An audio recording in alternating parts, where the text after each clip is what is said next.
Next Thursday, former Colorado Governor John Hickenlooper and Senator Michael Bennet will appear in a debate in Miami alongside 8 other Democratic presidential hopefuls. Meanwhile, nationally syndicated columnist Eugene Robinson has encouraged Hickenlooper to end his run for president and try to unseat Cory Gardner in the U.S. Senate. Ed, hearing Eugene Robinson make his point is, we've heard that from a couple of people here locally, but this was the first national syndicated columnist come out and say, well, actually, I shouldn't say first one because Rachel Maddow did it as well, to encourage Hickenlooper, hey, you've got a much more realistic fight for Senate than you would for president. Does that impact his performance next Thursday? I don't think so. And I think the key words that you're using here when you talk about Maddow or Robinson are nationally syndicated, because all nationally syndicated political followers seem to look into each state and assume that every politician in that state wants to run for the office that they can most easily win. And I don't think they understand John Hickenlooper. I covered this guy for 8 years very closely. And when John Hickenlooper goes on the record, as he has, and said, I don't think I would be a good senator, he's not blowing smoke. This is a guy who for 30 years has been an executive, running a business, running a city, running a state. At this point in his life, he doesn't have interest in sitting in a very slow-moving, deliberative body as one small cog in it. Yes, I mean, could John Hickenlooper have a better shot at winning the Senate than the presidency?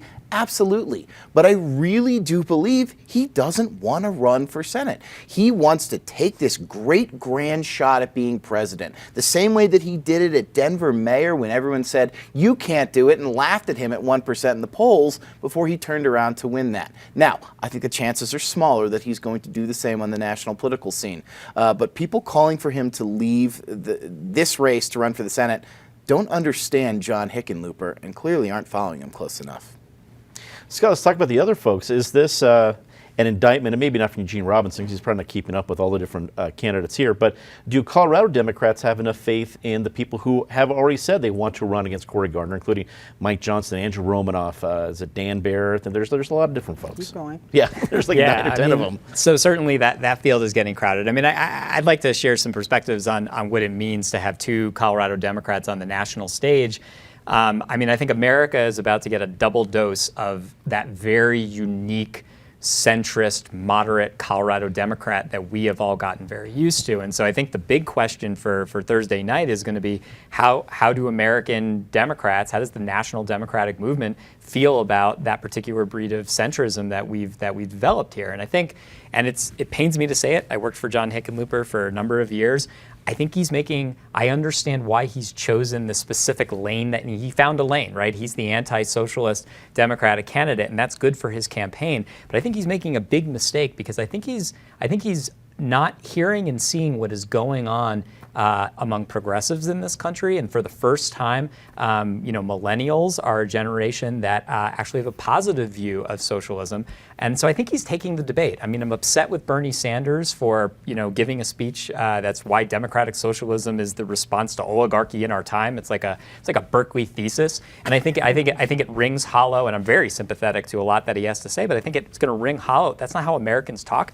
But I also think that John Hickenlooper is making a mistake because he's not seeing what the inequality and the incrementalism that I think his brand of ideology has brought into America. And so I think it would be interesting to see how Bennet is perceived. But Elizabeth Warren, I'm just going to make one more point. She's not talking about socialism.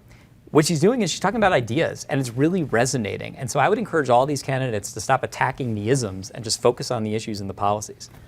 Lynn, I'll follow the rules here. What do you think, Lynn? Well, I actually thought it was interesting. When I read it, I thought, everybody's so certain that Cory Gardner is a goner. And I read this to think that people think, hey, you need somebody really strong if you're going to unseat the likable Cory Gardner. And if you read his whole column, it's not just about Cory. Of course, we care about the Cory part. He probably makes a good point that Stacey Abrams hasn't announced, but she'd be better off running, for Senate in Georgia than for the president. But Ed is totally right on it. For a guy who's already said, I wouldn't be interested. Of course, Ed Perlmutter said the fire was out. Then the fire got relit somehow, and he won in a landslide. So Patty, you know John Hickenlooper very well. Is there a scenario that he would run for Senate? Possibly, but he is not going to give up on this current dream. And when you think about the reason I know John Hickenlooper is our office was across the street from the Wine Coop, which he started back in 1988. And he would do well to talk again about beer and being a business person and starting a business that really affects people in their lives as opposed to Trump Towers. It would be nice to move away from the socialism talk for a little bit. But I was thinking this week a lot about how his political career started. And it was, you know, Pat Bowen just passed away. It was the campaign to save the name of Mile High Stadium. And it was a political campaign that started around the bar at the Wine Coop Brewery. And it would be nice to get a little more of that, to use an ism, get a little more populism in this. Let's start talking about some of the things people understand and really feel strongly about.